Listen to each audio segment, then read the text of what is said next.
وہ سارے ترقی کر رہے ہیں اور سارے منافع میں جا رہے ہیں. تو پاکستان کیوں خسارے میں جا رہا ہے؟ یعنی پاکستان کی فوج کا جو واحد کام ہے وہ تو دہشت گردی پہ کنٹرول تھا.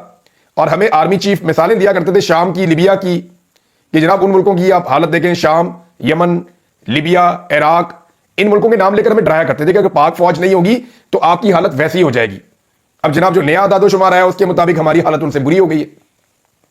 پاک فوج بھی موجود ہے. یعنی بزنسز چل رہے ہیں، سیاست چل رہی ہے، معاملات چل رہے ہیں، عدلیہ کنٹرول ہو چکی ہے. ہر چیز پہ مکمل کنٹرول اور قابو ہونے کے باوجود پاکستان میں دہشت گردی کے حوالے سے، امن و امان کے حوالے سے صورتحال یہاں تک کیوں پہنچی، جس کے لیے بنیادی ذمہ داری پاکستان کی فوج کی ہے. باقی سارے شعبوں میں اگر یہ کامیاب ہیں تو اس شعبے میں جس کے لیے پاکستان کی قوم اپنا پیٹ کاٹتی ہے، اس شعبے میں جس شعبے کے لیے پاکستانی قوم جو ہے وہ اتنی بڑی فوج کا بجٹ برداشت کرتی ہے، اس شعبے میں ناکامی کیوں ہوئی ہے؟ دیکھیں، کامیابی تو سب سے پہلے اس شعبے میں ہونی چاہیے نا جو بنیادی کام ہے. آپ کو اپنا بنیادی کام آتا ہو تو پھر آپ کوئی اور ادھر ادھر کا کام کر دیں تو پھر ٹھیک ہے. لیکن اگر آپ کو اپنا بنیادی کام جو ہے اس کے اندر ناکامی کا سامنا ہے تو پھر آپ کو سارے کام چھوڑ کر اپنے بنیادی کام کی طرف توجہ دینی چاہیے. جن ممالک کا نام لے کر ہمیں ڈرایا جاتا تھا وہ آج ہم سے بہتر ہیں. ناظرین، ایک اور خبر ہے، اور یہ خبر آئی ہے جناب، انڈین میڈیا بھی اس کو رپورٹ کر رہا ہے اور وہ تو بہت رولا ڈال رہے ہیں. کلبھوشن یادو کے حوالے سے خبر ہے کہ تربت میں نامعلوم افراد کی فائرنگ سے نماز تراویح کے دوران مفتی شاہ میر جاں بحق ہو گئے. مفتی شاہ میر کا قتل بھارتی میڈیا کی ٹاپ سٹوری بنا ہوا ہے اس وقت، اور وہ یہ دعویٰ کر رہے ہیں کہ کلبھوشن یادو کو گرفتار کروانے کے پیچھے مفتی شاہ میر کا ہاتھ تھا. یہ وہ دعویٰ کر رہے ہیں. دیکھیں، پاکستان کے اندر بھارتی انٹیلیجنس ایجنسیز نے اپنے ٹارگٹس تو اچیو کیے ہیں. سکھوں کا قتل کیا گیا پاکستان کے اندر، مختلف ایسے ایلیمنٹ جن کو بھارت اپنے خلاف سمجھتا تھا ان کا قتل عام کیا گیا پاکستان کے اندر. خالصتان کے ساتھ جڑے ہوئے کچھ لوگ، ان کا قتل کیا گیا پاکستان کے اندر. پھر بھارت نے جو ٹارگٹ اپنے اچیو کرنے ہیں پاکستان میں، وہ وقتاً فوقتاً وہاں پہ ان کے اخبارات، ان کے ٹی وی بتاتے ہیں کہ فلاں بندے کو بھی گھس کے مار دیا، بھارتی انٹیلیجنس کی بڑی کامیابی ہے. کچھ 20 کے قریب ٹارگٹس کے بارے میں خبریں بھی چھپی تھی کہ بھارت نے پاکستان کے اندر یہ ٹارگٹس اچیو کیے ہیں. تو پاکستان کی انٹیلیجنس ایجنسیز نے کاؤنٹر کرنا ہے نا بھارتی انٹیلیجنس ایجنسیز کو. اگر وہ پاکستان کے اندر اپنے ٹارگٹ اچیو کر رہے ہیں اور پاکستان میں دہشت گردی بھی بڑھتی چلی جا رہی ہے تو یہ ایک بڑا سوالیہ نشان ہے ان کی کارکردگی کے اوپر. اور اس کا جواب تو پھر پاکستان کے ادارے دے سکتے ہیں، ہم تو نہیں دے سکتے. اب یہ جو مفتی شاہ میر صاحب ہیں، ان کے بارے میں بھی اب جو گورنمنٹ اپنا موقف دے سکتی ہے کہ کیا ان کا کوئی تعلق تھا یا نہیں تھا کلبھوشن یادو کی گرفتاری میں. سورسز تو کہہ رہے ہیں، لیکن بھارتی میڈیا جو ہے وہ اس کو شد اور مد کے ساتھ بیان کر رہا ہے اور وہ یہ دعویٰ کر رہے ہیں کہ بالکل یہی بندہ تھا. ناظرین، اس نظام کو بچانے کے لیے تمام حربے استعمال کیے ہیں پاکستان کی ملٹری اسٹیبلشمنٹ نے. سارے حربے استعمال کیے، کوئی ایک حربہ بھی نہیں چھوڑا کہ عمران خان سے کسی طرح یہ لوگ جان چھڑا لیں. لیکن مزے کی بات یہ ہے کہ پارلیمان پر قبضے کے باوجود، عدلیہ پر قبضے کے باوجود، آئین کی جو ہے وہ دھجیاں اڑانے کے باوجود، میڈیا اور معاشرتی اقدار، ہر چیز کی دھجیاں اڑا دی گئیں، مگر وہ مسئلہ آج بھی حل نہیں ہو رہا. عمران خان یا عمران خان کی مقبولیت کا جن کسی بوتل میں یہ بند نہیں کر پا رہے. پاکستان کی جو ملٹری اسٹیبلشمنٹ ہے ان کی کوشش ہے کہ نوجوانوں کی جو ناراضگی ہے ان کے ساتھ وہ دور ہو جائے، اور اس کے لیے وہ نوجوانوں سے انٹریکشنز بھی کرتے رہتے ہیں، سٹیٹمنٹس بھی جاری کرتے ہیں، سوشل میڈیا کو بھی استعمال کرتے ہیں. سوشل میڈیا پہ کچھ ایسے پلیٹ فارمز جن کے پیچھے آپ کو کسی کا ہاتھ نظر نہیں آتا، آپ کو یہ نظر آتا ہے کہ یہ اتنے سارے لوگ اس پہ نوکری کر رہے ہیں، اتنے سارے لوگوں کا بوجھ تو ایک کمرشل نیوز چینل نہیں اٹھا سکتا جتنا بڑا بوجھ یہ ڈیجیٹل میڈیا نیٹ ورکس اٹھا رہے ہیں. کروڑوں روپیہ مہینے کا یہ کیسے خرچ کر رہے ہیں جبکہ ان کی کمائی زیرو ہے، یعنی کچھ نہیں کما رہے اور بہت سارا پیسہ خرچ کر رہے ہیں. بے شمار لوگوں کو اکٹھا کیا گیا ہے تو اپنا نیریٹو بنانے کے لیے، نوجوانوں کے اندر بات چیت کو بہتر کرنے کے لیے. ایون پشتو زبان میں بھی شہزاد اکبر صاحب بتا رہے تھے کہ کوئی پروجیکٹ لانچ ہوا ہے اور کوشش کی جا رہی ہے کہ جو پشتو بولنے والے نوجوان ہیں انہیں اپنی لائن پہ لایا جا سکے. لیکن نوجوان کافی ناراض ہیں. حالات یہ ہیں کہ جس نوجوان کو گرفتار کیا جاتا ہے یا بزرگ کو ایون گرفتار کیا جاتا ہے پاکستان تحریک انصاف کی کسی ریلی سے یا جلسے سے، مہینوں کے بعد بھی جب وہ چھوٹ کر آتے ہیں تو وہ عمران خان کے نعرے لگا رہے ہوتے ہیں. لوگ ان کے گلوں میں ہار ڈالتے ہیں، لوگ ان کا استقبال کرتے ہیں، لوگ انہیں سر آنکھوں پہ بٹھاتے ہیں، اور اس کے بعد جو ان کے علاقے کے باقی نوجوان ہیں وہ بھی آٹومیٹکلی اس تحریک کا حصہ بن جاتے ہیں. دیکھیں، تحریک چلتی کیسے؟ تحریک کے اندر جن لوگوں کو مار پڑے وہ آئیں اور آ کر چپ کر کے بیٹھ جائیں نا تو پھر تحریک نہیں چلتی. لیکن جن لوگوں کو مار پڑے وہ باہر آئے، ان کا استقبال ہو اور وہ اپنے موقف پر ڈٹ کر کھڑے ہو جائیں تو وہ ہیروز بن جاتے ہیں. جب وہ لوگ ہیروز بنتے ہیں تو ان کے آس پاس کے جتنے نوجوان ہوتے ہیں وہ سارے ان ہیروز کو فالو کرنا شروع کر دیتے ہیں اور وہ ان کی طرح کا ہیرو بننا چاہتے ہیں، اور اس طرح ایک تحریک کے اندر لوگوں کی تعداد بڑھتی چلی جاتی ہے. پاکستان تحریک انصاف میں جو ریاست ہے وہ لگاتار یہی غلطی کر رہی ہے، اور غلطی میں غلطی، اتنی زیادہ غلطی کہ اب تو ہر طرف سے شکوے شکایتیں آ رہے ہیں. اختر جان مینگل صاحب جو ہیں وہ بلوچستان کے ایک بڑے رہنما ہیں اور وہ اس سسٹم سے بہت مایوس ہوئے ہیں.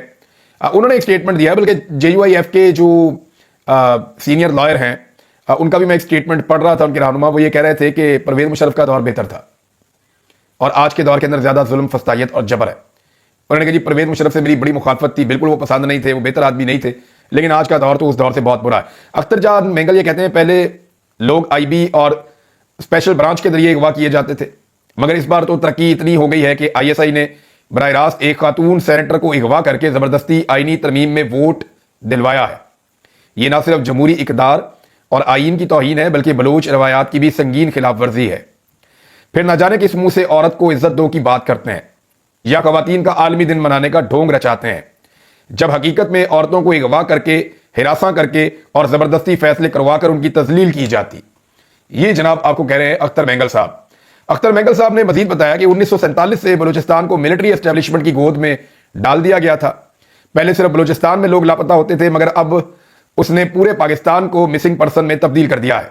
ہماری ملٹری اسٹیبلشمنٹ عربی اونٹ سے بھی زیادہ خطرناک ہے. اگر اسے خیمے میں جگہ دو تو یہ پورے خیمے پر قبضہ کر لے گی اور مالک کو دھکے دے کر باہر پھینک دے گی.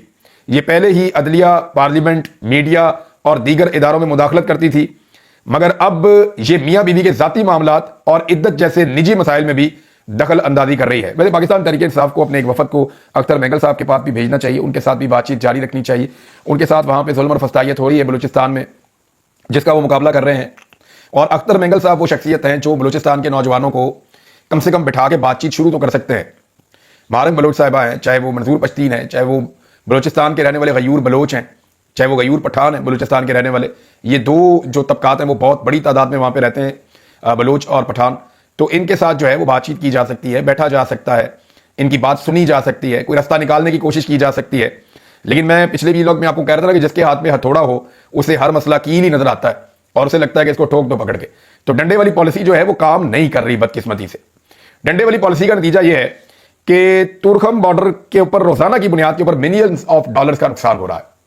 یعنی پاکستان میں تورخم بارڈر ہے اور تورخم بارڈر میں جو ہے وہ سینکڑوں ٹرکس کھڑے ہیں, وہاں پہ کھانے پینے کی اشیاء بھی ہیں, ایسی چیزیں بھی ہیں جو خراب ہو سکتی ہیں, اور جتنے کاروباری لوگ ہیں وہ ان ٹرکوں کا رستہ مانگ رہے ہیں جناب ہمیں افغانستان کی طرف جانے دیں, وہاں سے یہاں پہ آنے دیں. لیکن تورخم بارڈر بند ہے اور ایک ڈھٹائی ہے دونوں طرف سے. میرے خیال میں یہ پاکستان کو تھوڑا سا دل بڑا کرنا چاہیے. زیادہ نقصان اس میں پاکستان کا ہوتا ہے اور ملینز آف ڈالرز کا روزانہ کا نقصان خیبر پختونخوا کی اکانومی کو ہو رہا ہے. ناظرین, ہماری افغان پالیسی جو ہے وہ اتنی فضول ہے کہ اس کو مجید نظامی صاحب ہیں جرنلسٹ, انہوں نے ایک سٹیٹمنٹ کے اندر ہی ساری بند کر دی.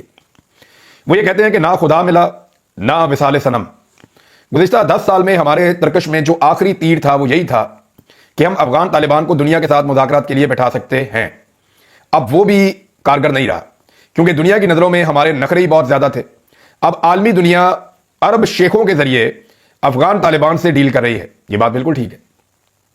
پاکستان کے پاس یہ ایک ہتھیار تھا کہ جناب طالبان کے ساتھ ہمارے تعلقات ہیں, آپ نے جب بھی طالبان سے بیٹھ کے بات کرنی ہو ہم آپ کی بات چیت کروا دیتے ہیں. شروع کروائی بھی پاکستان نے تھی. پاکستان نے فیسیلیٹیٹ کیا تھا عمران خان صاحب کے دور میں, اس سے پہلے بھی فیسیلیٹیٹ کیا تھا. تو یہ جب بات چیت شروع ہوئی تھی تو اسی طرح شروع ہوئی تھی, اور عمران خان صاحب نے تو کنونس بھی کیا تھا ڈونلڈ ٹرمپ کو کہ بات چیت کر کے آپ یہاں سے نکل جائیں. لیکن ہوا یہ کہ پاکستان کے نخرے بہت زیادہ ہیں, تو عرب جو ممالک ہیں وہ تو تعلقات بناتے ہیں, ان کو تو پیسہ ویسا نہیں چاہیے, بلکہ وہ تو پیسہ انویسٹ کرتے ہیں جا کے مغربی دنیا میں, ان کے پاس زیادہ پیسہ ہے. تو انہوں نے یہ کام فی سبیل اللہ کیا دنیا میں اپنی وقت بڑھانے کے لیے. تو اب ہوا یہ ہے کہ افغان طالبان کے ساتھ دنیا جو ڈیل کر رہی ہے وہ عرب شیخوں کے ذریعے سے کر رہی ہے. زمینی حقائق یہ ہے کہ پہلے 40 سال پاکستانی جہاد کے لیے افغانستان جاتے تھے, اب افغانی جہاد کے لیے پاکستان آ رہے ہیں. اور یہ سب کچھ ہماری وہ پالیسی ہے جو پاکستان کی اسٹیبلشمنٹ نے اس خطے پہ اور پاکستان پر مسلط کی. ایسا نہیں ہے کہ ہم ہمیشہ سے بہت زیادہ مجبور تھے یا ہمارا کوئی بس نہیں چلتا تھا یا ہم کچھ کر نہیں سکتے تھے, ایسا نہیں ہے. ہم سب کچھ کر سکتے تھے, لیکن ہم نے اپنے ڈالروں کے چکر میں, اپنے ذاتی مفادات کے چکر میں, اپنے عہدوں کے چکر میں ہم نے پاکستان کو وہاں پہنچا دیا کہ آج ہمیں پچھتانا پڑ رہا ہے. ناظرین, اس وقت جو ساری کی ساری توجہ ہے اس بات پہ ہے کہ کسی طرح مریم نواز کو ہیرو بنایا جائے اور عمران خان کو زیرو بنایا جائے, لیکن یہ دونوں کام جو ہے وہ پاکستان کی اسٹیبلشمنٹ کر نہیں پا رہی. کوشش تو بہت کر رہے ہیں, بڑا اچھا ورکنگ ریلیشن بھی چل رہا ہے, لیکن یہ کام ہو نہیں پا رہا. آفتاب اقبال صاحب نے خبر دی کہ ٹاپ سے مریم نواز کے لیے اپروول ہے اور باٹم سے جو ہے وہ کوشش کی جا رہی ہے بلاول کے لیے. لیکن مزے کی بات یہ ہے کہ ایک ٹاپ پہ قبول نہیں ہے اور دوسری باٹم پہ قبول نہیں ہے. یعنی وہ یہ کہتے ہیں کہ اسٹیبلشمنٹ کے اندر بھی 2 دھڑے بنے ہوئے ہیں, ایک دھڑا مریم نواز کو لانا چاہتا ہے اور ایک بلاول کو لانا چاہتا ہے. لیکن مزے کی بات یہ ہے کہ جو عوامی دھڑا ہے, عوام کی جو اکثریت ہے, وہ اسٹیبلشمنٹ کو ان دونوں سمیت جان چھڑانا چاہتی ہے کہ اسٹیبلشمنٹ سے بھی جان چھوٹے, یہ 2 نمبری بند ہو پاکستان میں, اور یہ دونوں بھی تحفے اپنے ساتھ لے کر جاؤ, ہمیں ان دونوں کی بھی ضرورت نہیں ہے. گراؤنڈ کے اوپر ان کی کوئی اوقات نہیں ہے.